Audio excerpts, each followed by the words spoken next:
For me, I don't really have a practice or a routine that I have for alternate picking. A lot of it is in my hand position.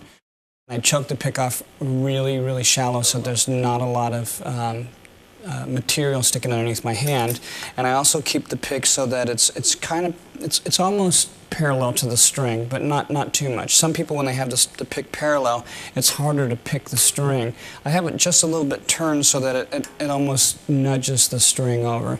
The other thing too for me with some of the picking patterns that I have, they would just be totally inaudible if there wasn't the palm muting technique that I use myself.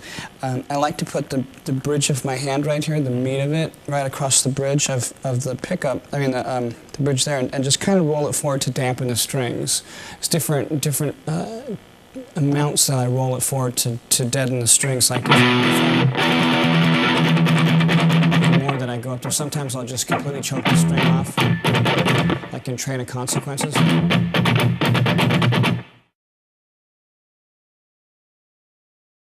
I can't start a pattern if there's 4 notes in there and I'm doing 3 notes and I want to down pick on the alternate where I'm going. Because of the timing, I'm going to do the 4th note. It's going to be the same thing.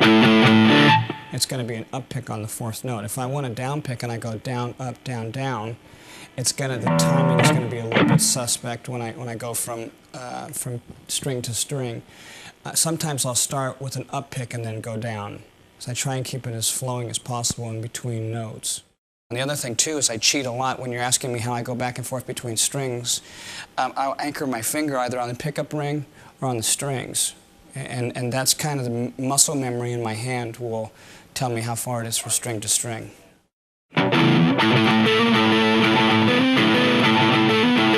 Something like that. The injury that I had was called Saturday night palsy, and the muscle that comes across the top of your hand here, I had a nerve injury that it was pinched inside of my bicep here on the radial ulnar nerve, and this muscle here stopped communicating with the nerve. So when my hand was in this position, so the palm was facing up, I could pull the muscle up this way, I could close my hand and everything like this. If my hand was in this position where the palm was facing down, I couldn't do nothing. It just hung like that. So because the guitar in this position, the palm is facing up, you would think that something could happen, and it was fine going this way, but when I had to pull my hand back down this way, I couldn't get the muscle to pull this way. So some of the things that I did when I was trying to rehabilitate my arm, and this would be, I mean, for any guitar player who's injured their arm and they think it's the end of the world, it's not. Sometimes you just have to, learn how to play again. I did a lot of physical therapy, which is a lot of stretching exercises, a lot of gripping exercises, a weird wheel that they had. It was like a mesh thing, and you just do these gripping exercises. So having said that, as the muscle came back, I just started doing basic picking patterns, all the block-headed stuff you learn in the beginning. It was just stuff like that.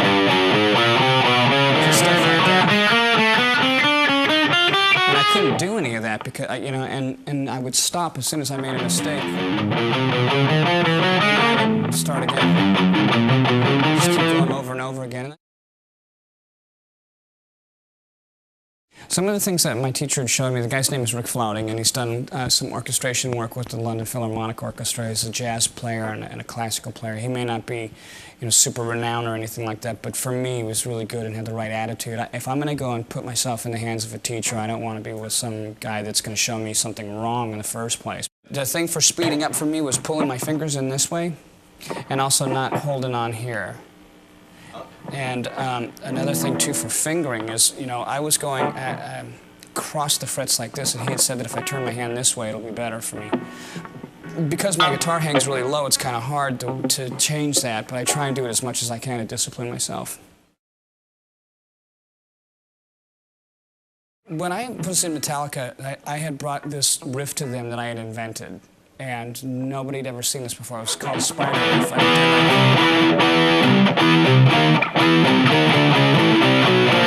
Stuff like that, because it's so much easier instead of going, because you're taking your fingers off the one string and going to the other string. There's going to be string noise. Also the timing. Basically, my style is I play a lot of pentatonic stuff, I guess that's what it's called. Just that old blues style, because that's basically what I learned. I think that's part of the pentatonic scale.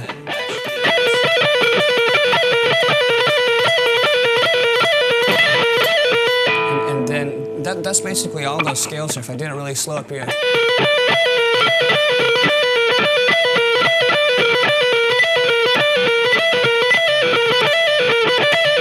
And then I do this weird thing where I kind of bar with my little finger and I go.